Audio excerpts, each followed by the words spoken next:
The previous video demonstrated how to set up a threshold on an individual heater device, but there may be times when you have more than one heater device and you want to use a common threshold and set them at the same time.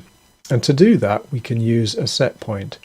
So here on my diagram I have two heaters and they are connected into a group 2 in this instance, controlled by a single switch.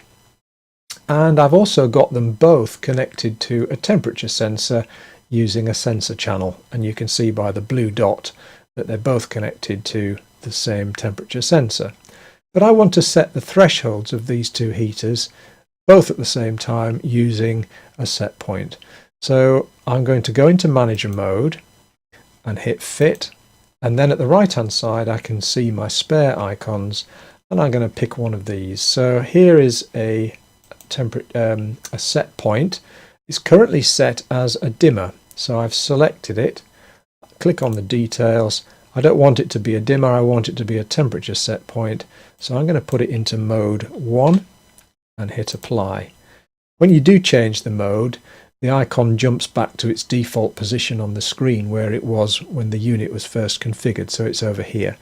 So you can see it's changed appearance as well, and it's now a temperature set point. So I'm going to move it to near the heaters, and then to connect it up simply click on the set point, click on the relevant heater, and the same again for the second one. Currently it's set to its minimum, which is minus 273 degrees, but to change that we go into user mode.